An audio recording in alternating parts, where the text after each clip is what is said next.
Morning. It is Wednesday. So we got the truck all washed off, cleaned up.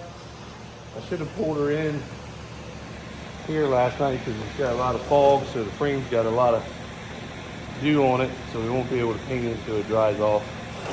Bullwinkle underneath there greasing her. We're gonna get the other black Peterbilt over to the wash bay, wash it up, grease it up, get it ready for wheat. Start getting all 4 hoppers ready for wheat. Just little odds and ends stuff today. Getting things ready. My brother's gonna shoot the frame, paint it black. Well, I got everything off of her.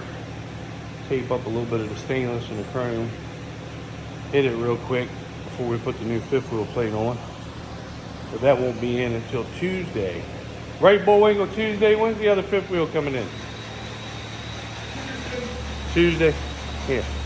So, won't be in until Tuesday, but being this 5th wheel was off, this truck probably, even though we washed it a lot, you can never get all the grease out underneath the 5th wheel plate and on top of the rears and the frame, but with that off, gave her a good steam pressure washer yesterday. Got her really clean. So while she's open, we're gonna paint everything, get her good and coated again. So, because she's still a good truck. So that's all that's going on right now. Bullwinkle and me been up here for hours working. Look who just shows up. Banker's hours, boy, banker's hours. Look, banker's hours. Banker's hours. He just shows up when he wants to. We done washed one of the Pete's. Bullwinkle's done greased this thing.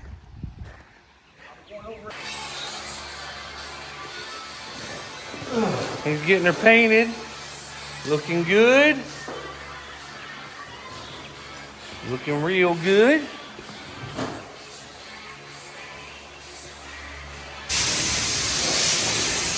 So I got that Pete all washed and cleaned up.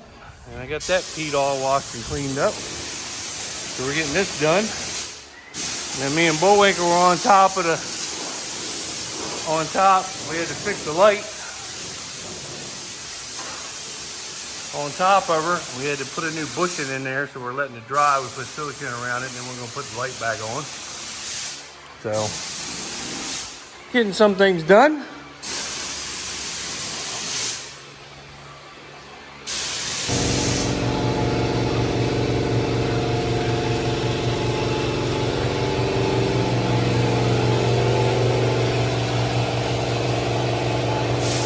And the new 5th wheel, actually, he told me it's supposed to be here Thursday.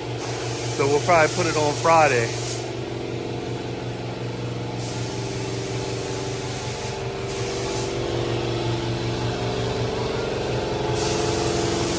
She's shiny now. Starting to get a couple drizzles. But I think most of the rain's gonna go south of us towards Pocomoke. So the big chunk was coming and then it kind of started drifting south. So I think it's gonna be a horrible dry year. It's like we're getting rain and it's hit it right towards us. And when it gets about 3 miles away, it splits and it goes to Salisbury and it goes to Pocomoke. And it's just, we might get a couple dribbles or like a 5-minute drizzle and then it stops. We just need one good rain because the corn still looks really good. The sandhills will turn up in the afternoon, not when it's cloudy like this, but when it's sunny and hot. If we could just get one good rain to hold it, so if we don't get a week or two of rain, it's a good rain to hold it for a little while. But this is the stuff that you need irrigation for. Because when your sandhills start to turn, and that's where all your yield is lost. You know, even if you get a little rain here and there, it's hard to bring the sandhills back once they kind of lose what they had. It's so this is where irrigation really pays off. So I really want to put pivots up. Everybody that I spread for, I talked to, and a lot of people got pivots. And I asked each one of them, I'm like, man, are them are the pivots worth it? And they were like, Lewis, the pivots are worth it. You can almost double your crop off of a pivot. They pay for themselves. It's just the upfront cost to get you, but man, it's just a big reward every crop after that. So if you use them right, there's some people that are scared to turn them on because it costs money to run them, but why put them up if you're not going to use them? So I don't know. It is what it is, but I definitely want to get them bad. Get the one of our neighbors, he told me he just put some grain tanks up, but he had put pivots up on his farm. And he said, I want to get the crop, and then I want to get the storage for it. And that, I mean, it makes sense. So I don't know. Now we got buffer out and waxer. Damn, look at this man paint. This is why we got him, boy. He does everything professional. Now we need to clean the aluminum up. Look at that. Truck's brand new again.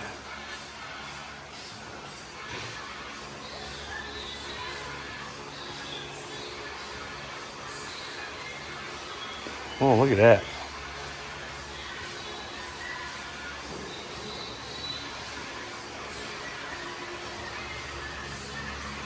Oh, look at that. That is shiny. Should be good for another 30 years. Makes it a lot easier without that fifth wheel on there. That shit ain't been painted in 30 years or 28 years.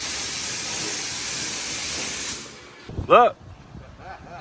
Oh, here he comes. Banker's hours again. Banker's hours. Look, me and Bullwinkle are already up here. Where you at, Bullwinkle? Look, there he is.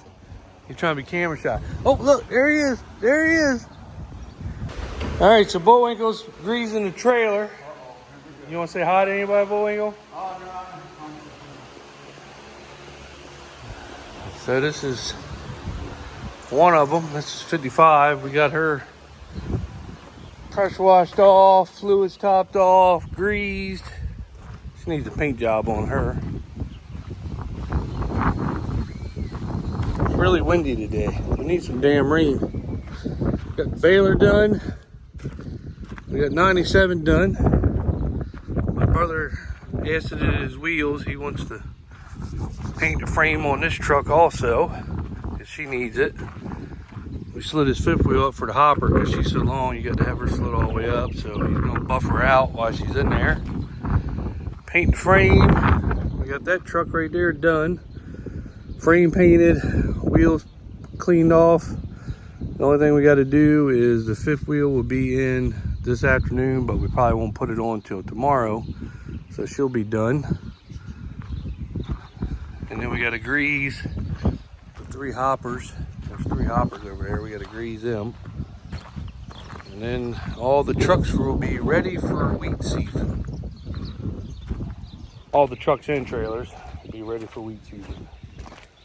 And that's it's getting here. I kept thinking 2 weeks away, but man, it is really dying, like really quick. It's just crazy.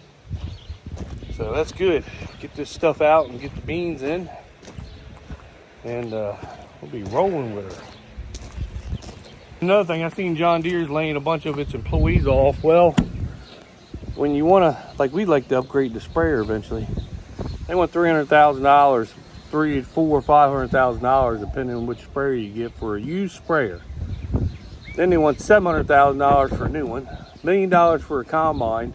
They got a bunch of used 8R tractors over there for $500,000. They're used now, they're not new. A new 8R is what, $700,000? So instead of them lowering the price so people can buy equipment and update stuff, they're going to lay off a bunch of employees. So it's like, man, I love John Deere equipment, but they're hurting the farmers, they're hurting the employees. It's just crazy how they think crap is worth what it is, and then everything you look on a John Deere, it says made in China. Whatever. We'll keep our old stuff.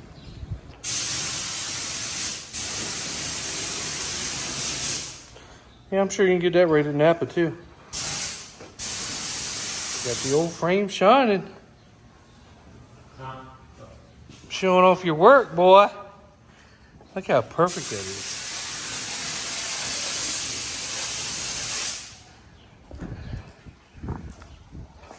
Showing off his work. Look how shiny it is. Good morning. It is Sunday. We have our daughter's graduation party today, so no boat day, no farm day. I am going to go up this morning and wash the spreader off. I spread quite a bit yesterday. Got that done for a guy, so I'm checking corn now. I'll show you.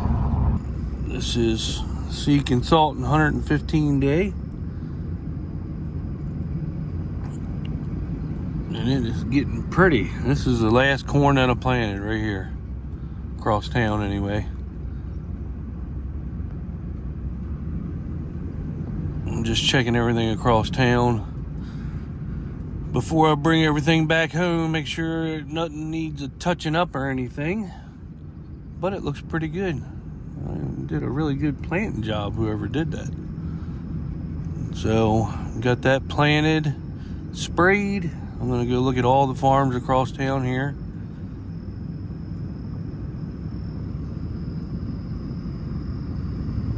But it looks pretty good, so everything got smoked. There's one farm I want to look at. That's why we left everything over here. It seems like you can smoke everything pretty good, the weeds, and they come back. But this looks excellent. It's getting very tall too. Now I'm going to go check all the other farms out over here, see what they look like. I got everything on the other side of town fertilized. We got some corn that's getting damn near close to being as tall as the spinners are on the spreader. You know, them deer spreaders are probably, what, 6 foot off the ground. The spinners, 6.5. And it was getting really close. So I went ahead and got everything on that side of town spread.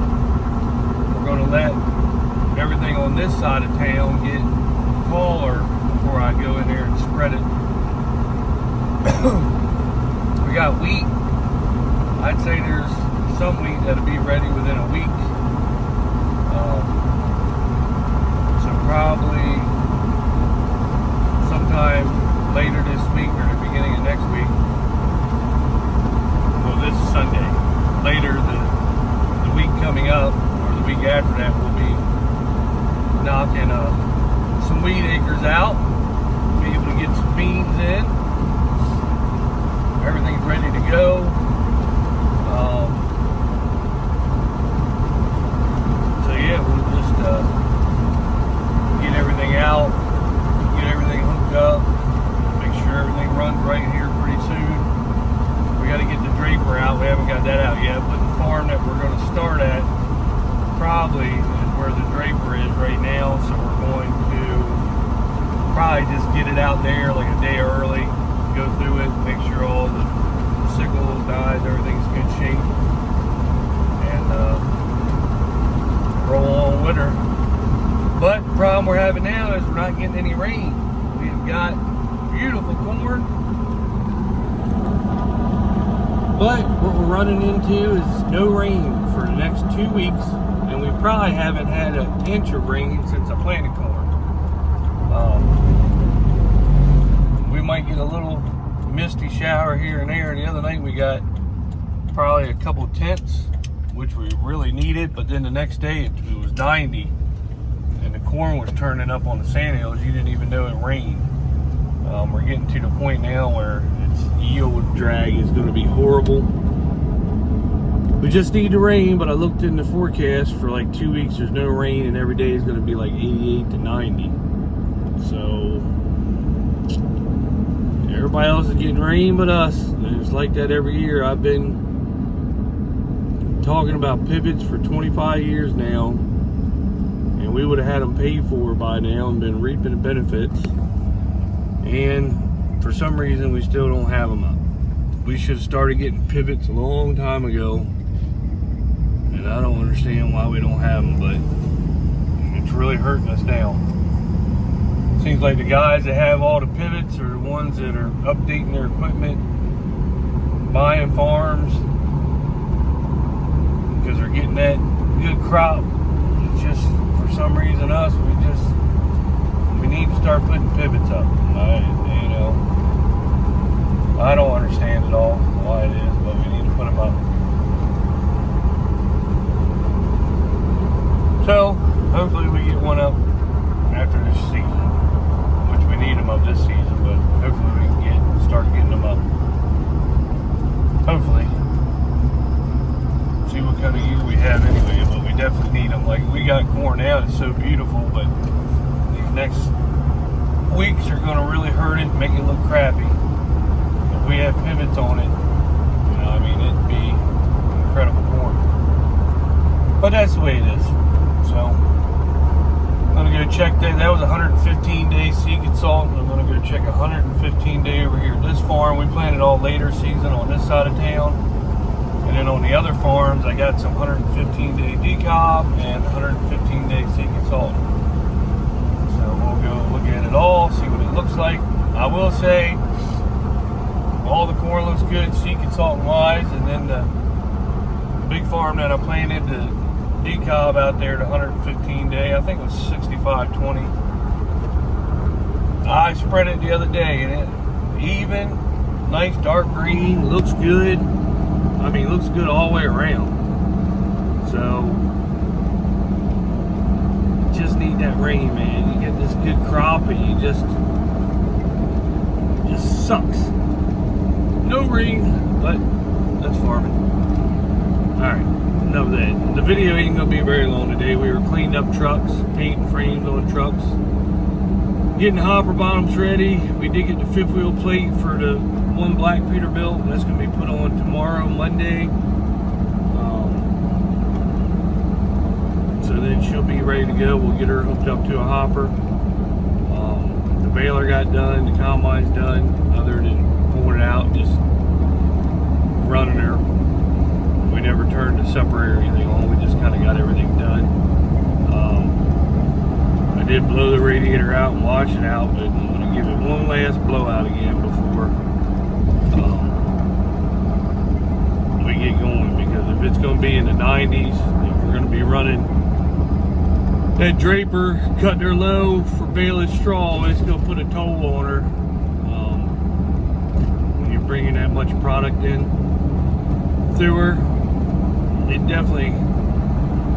definitely knows it's air. So, but anyway, let's go look at this corn. Alright, here we are.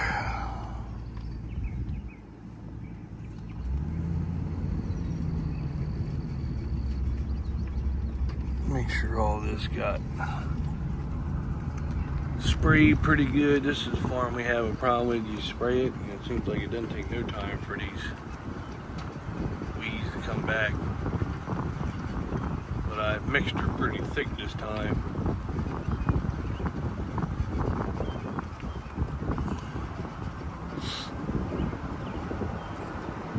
Don't see any yet.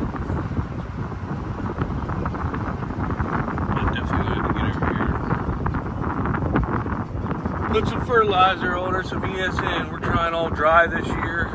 Mixed in with some sulfur.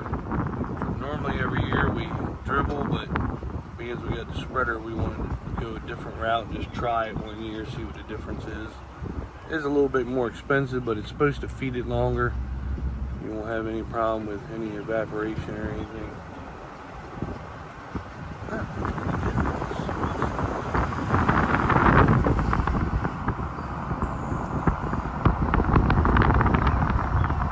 They planted that corn like a week earlier than this, and this corn right here is already caught up to it. So, yeah, it looks good. It looks good.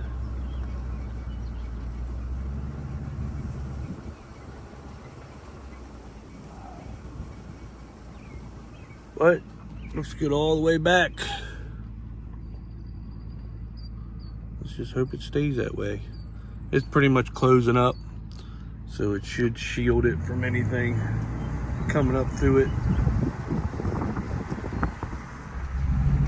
All right, so here's the seed consultant, and as you can see, I kind of screwed up. I had like 4 passes. I forgot to turn the pump on, fertilizer pump, because I was having problems with my planter arm when that pin came out, and I had to fix it.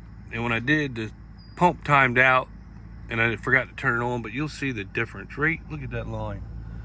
Everything to the left got 2x2, and then over to that, it's probably like 3 passes. It's like starts there and goes to right about there. It's probably about 4 passes. Didn't get the 2x2. So when I come over here and put fertilizer on, we're gonna have to give that a little extra boost on her.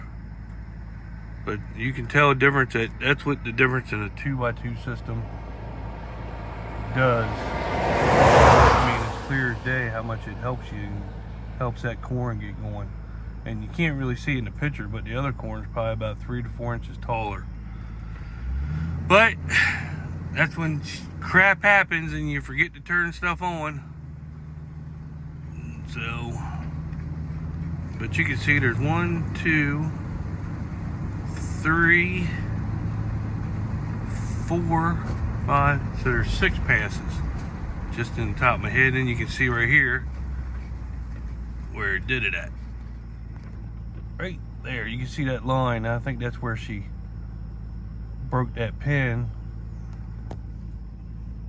And I came up here and fixed it. And then them 6 passes, then I noticed, I was like, oh crap, I forgot to turn it on. But we'll clear that up. So, yep, we will clear that up. But this right here is Seed Consultant 115 day. It looks good. I mean, even the stuff without the 2x2 looks good. I'll just, when I put the other stuff on there, it'll bring it right back out. But that looks good. And then I will show you why I hate atrazine and halex. I don't want decob seed anymore, even though it looks decent this year.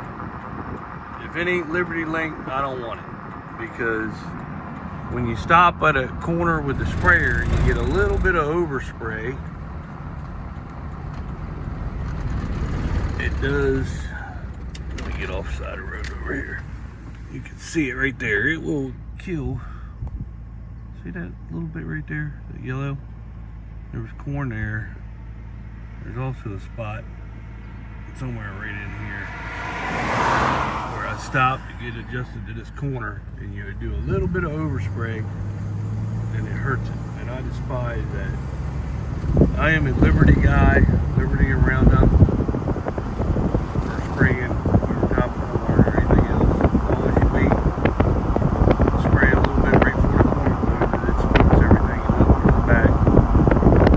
Everybody says you need a resistant spray in there so nothing comes back, but you don't. Once that road closes, you don't worry about it anymore. Yeah, I'm not a fan of putting atrazine or anything on. I don't want anything that's not Liberty Link corn. It just, that Liberty will smoke any weed you have out there, and the Roundup helps with the grasses, but Liberty just, and you don't have any depth to corn or anything like that. If you do a little bit overspray or anything, I think it actually hurts your yields. You just don't need it. You don't need that. It just doesn't, you know, if you do it right, you just don't need it. I despise it, so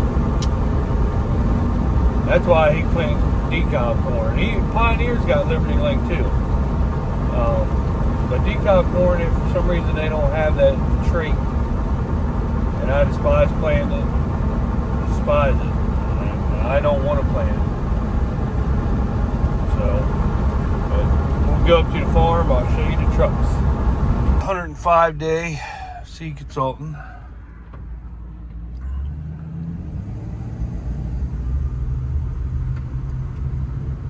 It's getting tall too. Damn reflection.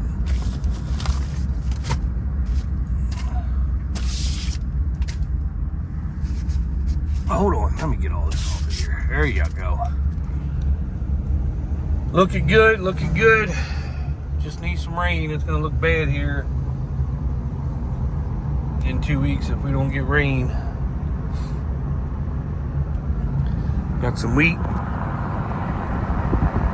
Close, close, close. This right here is 108 day. Right here, seed consultant. That's always your go-to number from them. I haven't showed you this, I don't think yet, but it looks daggone good. Really good. I just did fertilize that Friday, but the whole farm, it's a big farm. Here's some more wheat. That is getting close. Really close.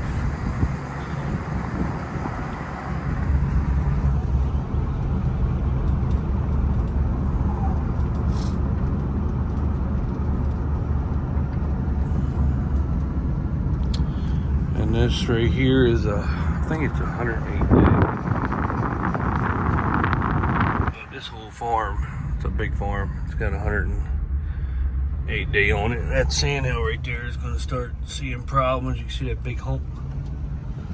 This right here is 105 day. Right here.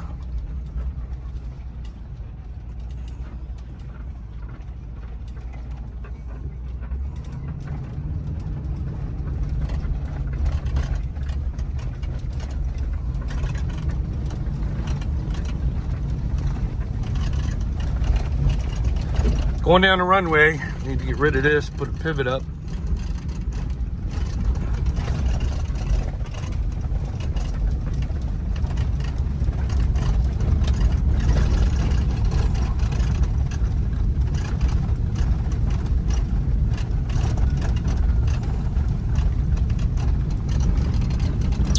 This was some of the later, that's why this is way shorter than this over here.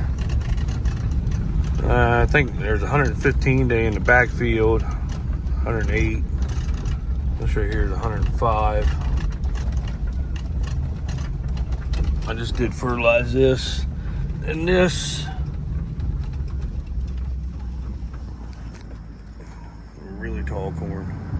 This right here, I had enough fertilizer on the trailer to do the in-rows all the way around. I did not have enough to do the field. I need to come in here and spray the in-rows again. So the in-rows got fertilized on that field. When we spread across town, make sure that they have enough extra on the trailer so we can come back here and hit this field right here, and that'll probably be the last field that gets fertilized because I didn't have enough to hit that one. Of course, if we don't get rain, it ain't gonna matter anyway. But like I said, that right there, if we could get some rain, it really would take off. But just can't get the rains. But the corn does look pretty though. And we get it. I don't even want a big rain. It's like, can't we just get a little rain, just keep everything going? Some more wheat. This 105 day, this is a number that I wanted to try for some early corn here on the farm.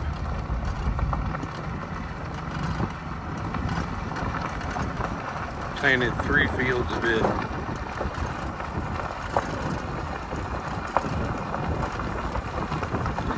Like this big sand hill right here, you can see where it drops off. I mean, it's holding up. It looks good. It ain't gonna look good until we don't get some rain on it. Just need something to keep holding it.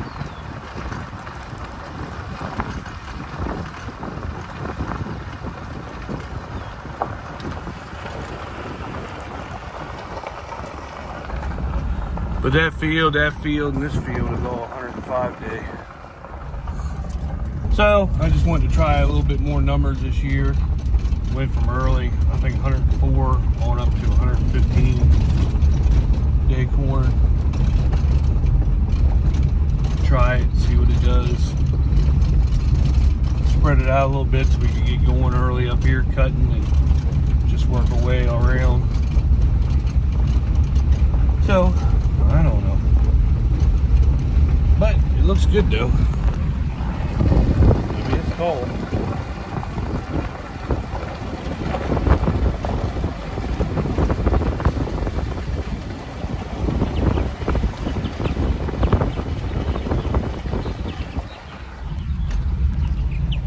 So I'll show you the trucks, and then I'm going to wash my spreader off. I like to keep her washed off because it don't take long for the motors and stuff to rust in the back of her. Fittings, even though I got them covered, they'll still rust. I like to keep her washed off, take care of it because they are very expensive, retarded expensive. But here's my brother's truck. He got her all buffed and cleaned out. Look at that. Everything's ready. We got the black truck wiped down, cleaned off, frames painted. So, everybody like, subscribe, share. See you later.